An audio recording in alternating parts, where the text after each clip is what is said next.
Bonjour, société, santé, actualité, ce sont les thèmes qui sont explorés par les émissions Fallo et 36.9 pour les téléspectateurs de TV5 Monde.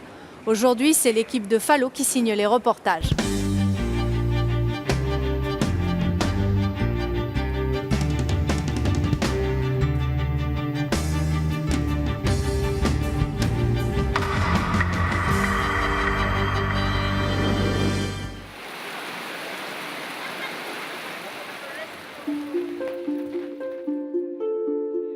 Les montagnes du Yunnan cachent un trésor. C'est ici, en effet, que poussent 80% des cèpes chinois. Mais chose surprenante, les Chinois n'aiment pas les cèpes. Alors une grande partie, séchée ou surgelée, est envoyée en Europe. La Suisse, en 2012, occupait la 10e place des importateurs de champignons chinois.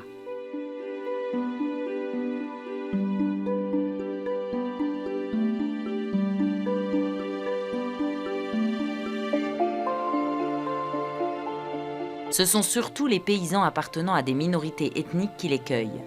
En été, ils passent au crible les forêts et ils sont ainsi le premier anneau d'une chaîne de production dont on ne savait presque rien jusqu'à récemment.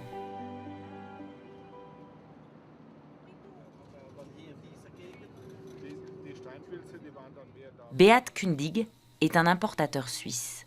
Il est venu ici pour vérifier les conditions de travail et de sécurité alimentaire dans la filière des cèpes.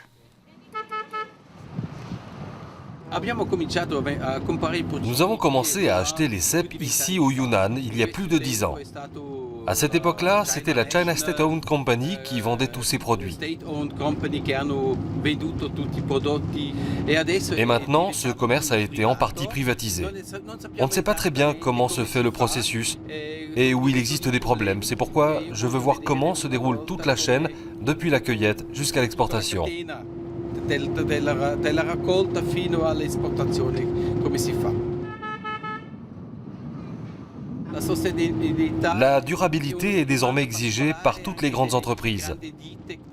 Elles veulent savoir d'où viennent les produits, comment ils sont produits, qu'il n'y ait pas d'enfants qui y travaillent, etc.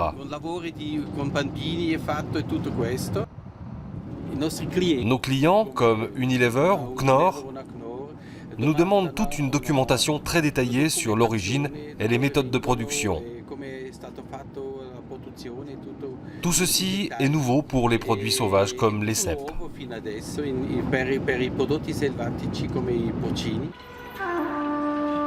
Nous aussi, nous voulons en savoir plus sur les cèpes provenant de Chine. Et nous allons donc partir de Kunming, capitale du Yunnan, pour nous rendre à Nanhua, une des régions les plus importantes pour la cueillette et le conditionnement des champignons.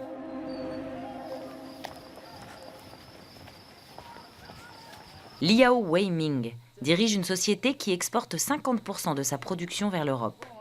Il a accepté de nous montrer comment on travaille dans son entreprise, depuis l'usine en ville jusqu'à l'un des villages où se trouve une base pour la cueillette des cèpes. Les paysans vont cueillir les champignons dans les montagnes tôt le matin. L'après-midi ou le soir, ils sont transportés en voiture jusqu'ici, dans notre usine. Tout d'abord, nous les nettoyons et nous devons faire cela très rapidement parce que les champignons changent et se détériorent très vite.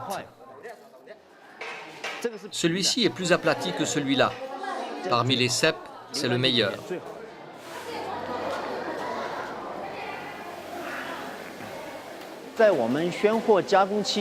Quand nous traitons des champignons frais, nous restons ici jusqu'à minuit et parfois même jusqu'à 5 heures du matin. Entre un tiers et la moitié des employés travaillent ici à plein temps. Mais comme le conditionnement des cèpes est très saisonnier, une autre moitié au moins est temporaire.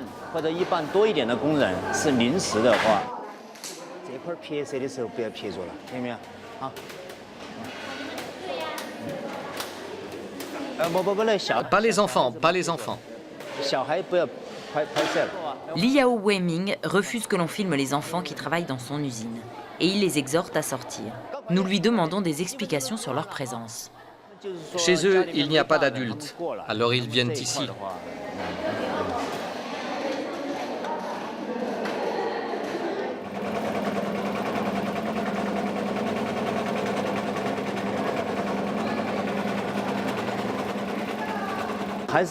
La concurrence est très rude dans cette industrie. Nos produits sont principalement exportés vers l'Europe où le marché a subi un ralentissement. Si l'on considère l'ensemble des champignons, d'année en année, on voit que le prix des cèpes non seulement n'a pas augmenté, mais il a au contraire baissé, alors que le prix d'autres espèces de champignons sauvages a doublé, voire triplé. Il y a une très forte concurrence.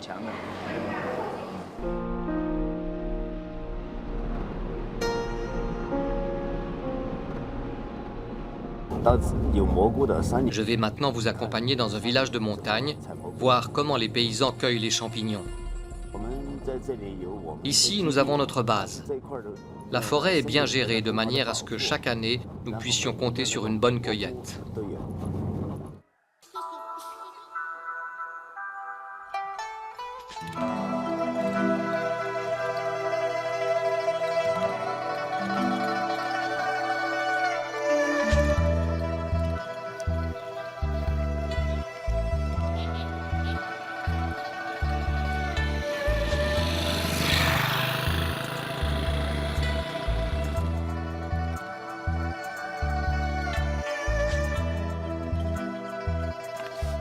Nous trouvons les champignons en passant au crible les forêts des alentours. Nous nous levons à 6 heures pour aller les chercher.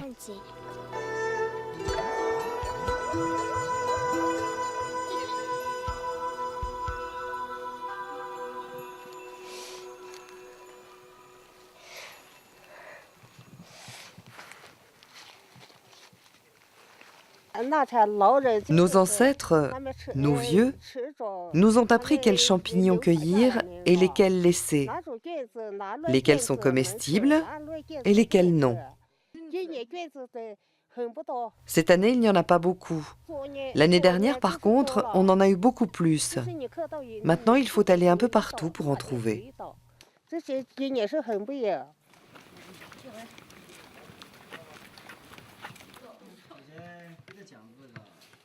Cette famille gagne environ 450 francs par an avec la cueillette des champignons, ce qui représente un tiers, parfois la moitié, de ses revenus annuels.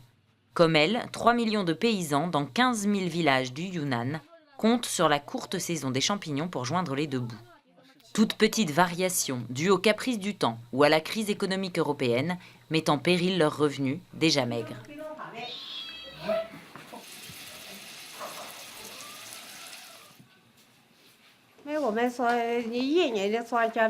Nous travaillons surtout le tabac ici. Mais dans les champs, nous cultivons aussi un peu de maïs, du riz, du blé et également des fèves.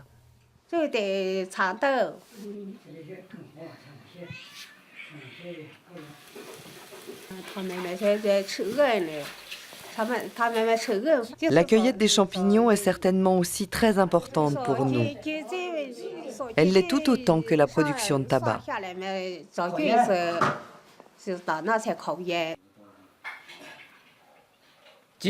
Cette année, il y a moins de champignons que l'année dernière. C'est peut-être à cause du climat. S'il pleut, mais qu'il ne fait pas assez chaud, ils poussent moins. Nous vendons les cèpes frais, d'autres ensuite se chargent de les faire sécher. Il y a 4 ans, le processus de conditionnement des cèpes a été touché par un scandale qui a ébranlé tout le secteur. Des analyses de laboratoire avaient certifié que 99% des champignons chinois contenaient de la nicotine. Les causes exactes n'ont jamais été révélées. 2 hypothèses furent avancées. L'usage de pesticides qui contiennent de la nicotine ou bien une contamination liée à la cueillette du tabac. Il s'avère en effet que dans cette même région et à la même saison, les paysans cueillent et sèchent les feuilles de tabac et pour ce faire, nombre d'entre eux utilisent les fours qui sont également utilisés pour les champignons. L'Union européenne, de son côté, pour ne pas compromettre les importations chinoises, a relevé le seuil de tolérance du contenu de nicotine dans les champignons et la Suisse a adapté ses standards à ceux de l'Union européenne. Les Chinois ont aussi adopté des mesures d'urgence pour défendre ce secteur et ils ont lancé une campagne massive sur les précautions à prendre lors du maniement des cèpes. Le secrétaire du parti de ce village, He Hongui, et le producteur Liao Weiming nous racontent comment les choses ont changé.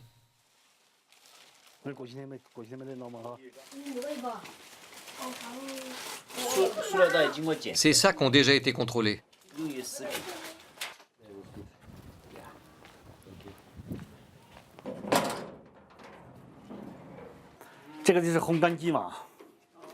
Voici le four pour sécher les champignons.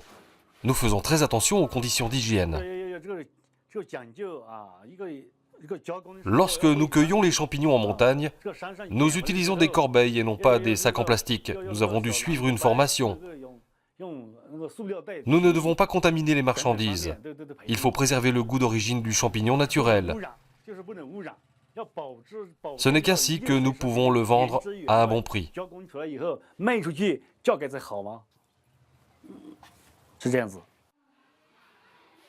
Ces dernières années, le niveau de nicotine contenu dans les champignons chinois a baissé, grâce peut-être aux campagnes de sensibilisation. Mais le sujet reste délicat, au point que ni l'administration provinciale, ni l'autorité nationale de surveillance de la qualité ont voulu répondre à nos questions. Seule la présidente de l'association des cèpes du Yunnan a accepté de parler, et sa version des faits est assez surprenante. Elle nie en effet que la présence de nicotine dans les champignons soit due à une contamination par le tabac. Personne ne s'attendait à ce que les cèpes contiennent de la nicotine. Quand cela s'est produit, cela a été un choc pour tout le secteur industriel. Les exportations ont été bloquées. Les clients ont restitué la marchandise. En 2009, de nombreuses compagnies ont perdu au moins 30% de leurs profits. Lorsque l'on a commencé à évoquer le problème de la nicotine, de nombreuses personnes ont soupçonné le tabac. Cela s'explique aussi par le fait qu'il est cultivé au Yunnan et les gens ont pensé à une possible contamination. Mais même là où il n'y a pas de culture de tabac, nous avons trouvé de la nicotine. Tout porte à croire que c'est le champignon lui-même qui l'a produit. Les aubergines et les tomates aussi contiennent de la nicotine, alors que leur production n'a aucun lien avec celle du tabac. Les travaux de recherche ne sont pas encore terminés, car il y a des questions biologiques très complexes.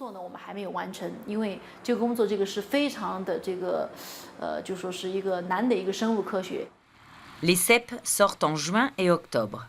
La quantité de la cueillette varie d'une année à l'autre et le besoin en main-d'œuvre varie de concert. En général, le gros du travail est concentré en juillet et août, quand les écoles sont fermées, et qui sont précisément les mois pendant lesquels les usines cherchent du personnel. À vrai dire, nous avons constaté un grand nombre d'enfants employés dans toute la chaîne de production. Nous les avons vus dans différents endroits de la province, que ce soit à la campagne ou en ville. Pour certains, il s'agirait d'une activité sporadique, pour d'autres, un emploi quotidien. Meng Ping a 14 ans et elle gagne 6 francs par jour. Nous venons travailler ici seulement pendant les vacances.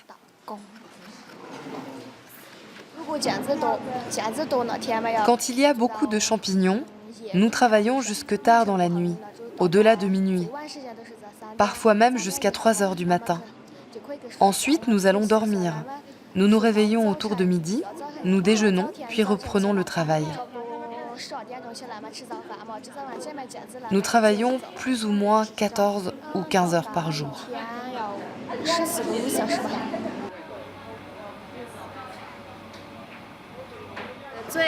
Quand tout va bien, on termine le soir à 11 heures. Si ça se prolonge, à 3 ou 4 heures du matin.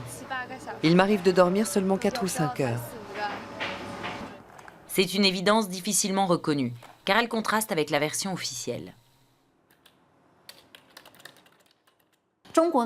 Dans les campagnes chinoises, les enfants aident leurs parents depuis qu'ils sont petits. C'est une manière de leur enseigner que l'argent est difficile à gagner. C'est une coutume très répandue. Dans les villages de montagne, le fait d'enseigner aux enfants à cueillir des champignons est très fréquent. Ceci ne veut toutefois pas dire que les enfants sautent l'école pour aller à la cueillette. Nous ne sommes pas dans ce cas de figure. En Chine, le travail est interdit avant l'âge de 18 ans. C'est une règle nationale.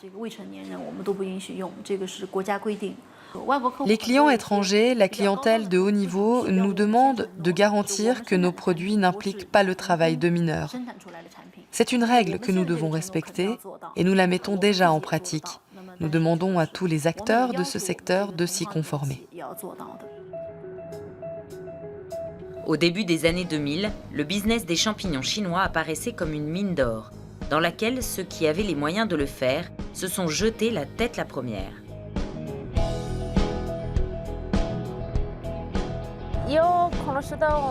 J'ai rencontré un garçon italien et suis allée en Italie. Commencer l'école, étudier cette langue. J'aime beaucoup l'italien. J'ai commencé par là, passé 4 ans en Italie. Je travaillais dans un restaurant chinois, je travaillais dans un bar, mais jamais fait de champignons. Mais maintenant, c'est très utile. Maintenant, surtout, je fais du business avec des gens venus d'Italie. 80%, presque. Zhang Yuwei, connue de tous ici comme Monica, est entrée dans le business des cèpes comme interprète pour quelques entreprises chinoises. Il y a 8 ans, elle a décidé de se mettre à son compte. Je connais ce fournisseur depuis des années et des années.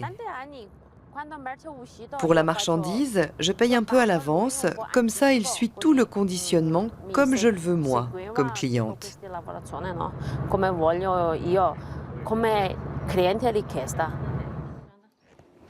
Monica va nous montrer les différentes étapes du conditionnement.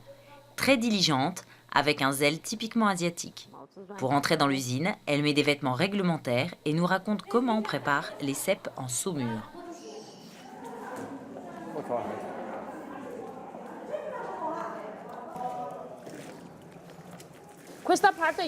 Ici, on fait juste un rinçage. Ça s'appelle comme ça, oui? Derrière, il y a tous les moteurs à vapeur. On met ces tuyaux dedans et en une demi-heure, c'est cuit.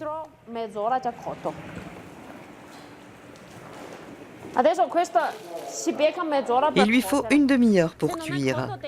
S'il n'est pas cuit à l'intérieur, on ouvre et dedans, c'est encore blanc.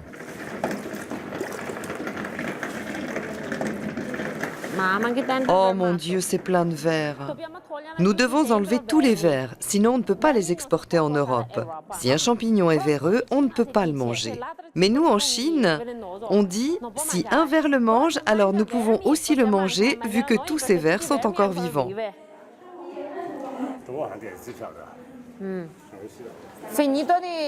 Une fois qu'on a mis le sel, on les jette dans ces fûts, comme ça.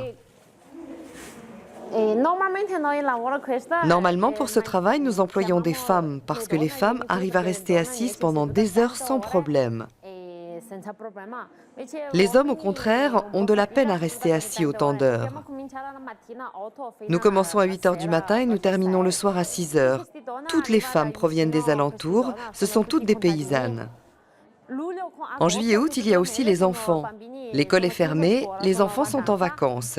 Et comme il n'y a personne pour les garder à la maison, ils viennent ici avec leur mère.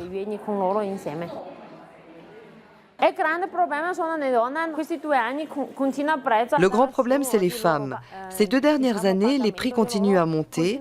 Je parle de leur paye, parce que toutes les usines cherchent les femmes. Si je trouve une machine pour remplacer ces femmes, je suis très contente. Comme ça, c'est une machine qui fonctionne, qui travaille toujours, sans faire d'histoire, sans faire la grève. Jusqu'à casser, elle marche toujours.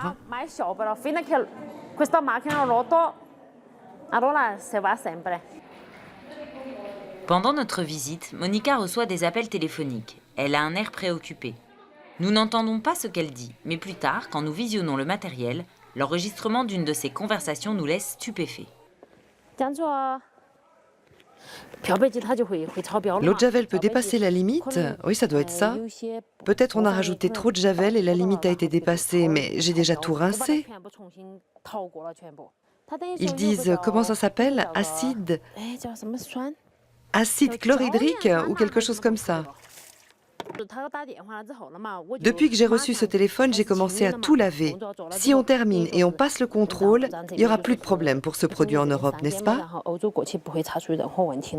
Sur le moment, nous lui avions demandé s'il y avait un problème. Elle nous avait répondu qu'elle devait s'occuper d'un problème d'excès d'acide citrique. En ce moment, je suis en train de résoudre un petit problème. Parce qu'ici, l'hygiène nous contrôle tout et fait un test sur tout. Normalement, nous mettons de l'acide citrique qui donne une couleur plus jaune. Le matériel est très foncé, moche à voir. Mais si j'ajoute ça, la couleur devient plus blanche, plus jaune et l'aspect est meilleur.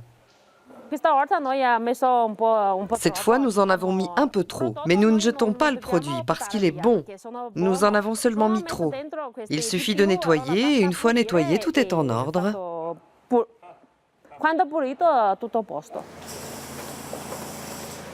Si pour blanchir, ils avaient utilisé de l'eau de Javel, eh bien ce ne serait pas la première fois. On a découvert de nombreux cas en Chine d'utilisation d'agents blanchissants interdits dans les aliments. En 2010 à Pékin, un scandale avait éclaté précisément au sujet de l'usage de Javel pour blanchir les champignons. En écoutant à nouveau la conversation téléphonique de Monica, nous avons eu la certitude d'entendre le mot Javel. Nous l'avons appelée, lui avons demandé des explications et elle nous a répondu qu'il s'agissait d'acide citrique, qui dans certaines limites est autorisé pour les champignons.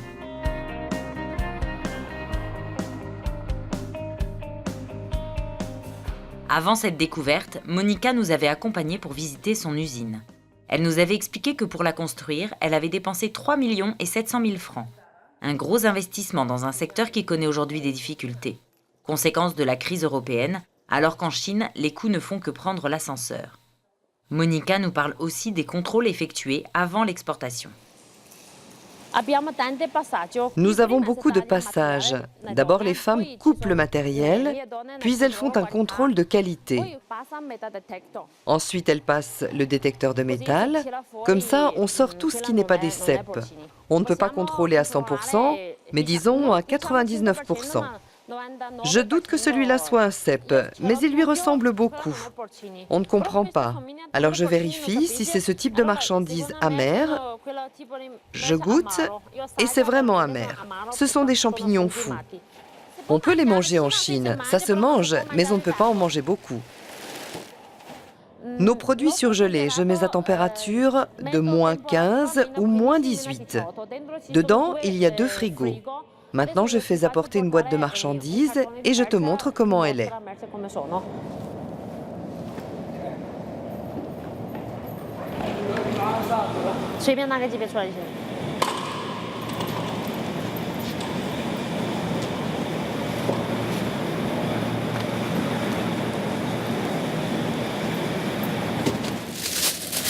Ceux-ci sont entiers et grands. Autrefois en Chine, la main-d'œuvre était très bon marché. Rien par rapport à l'Europe, mais ces dernières années, tout coûte beaucoup. Les prix sont montés et en Europe, l'économie ne va pas bien. Il y a aussi le change de l'euro contre notre monnaie très bas. Ça a créé beaucoup de problèmes pour nous et l'exportation est devenue difficile.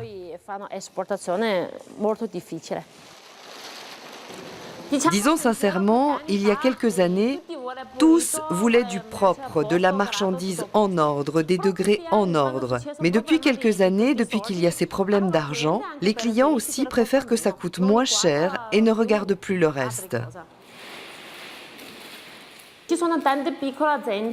Il y a beaucoup de petites entreprises, très petites, et disons de qualité comme ci, comme ça. Elles nous font de la concurrence. Pour nous qui sommes une grande usine où tout est neuf et propre, ma marge est petite et chaque année c'est pire.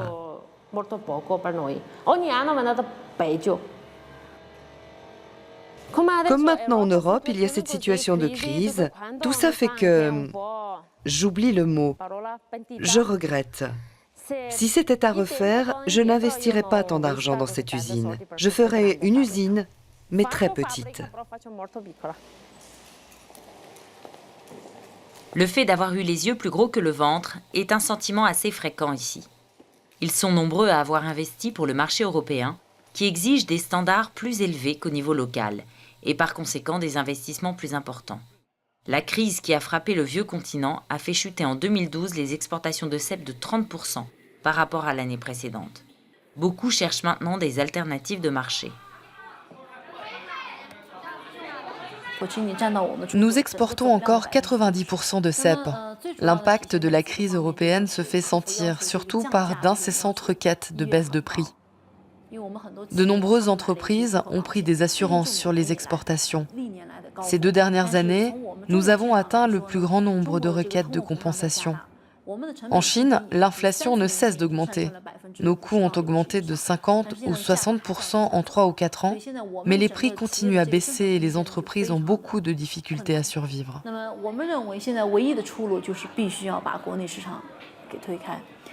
D'après nous, la seule issue possible de cette situation, c'est d'élargir le marché intérieur.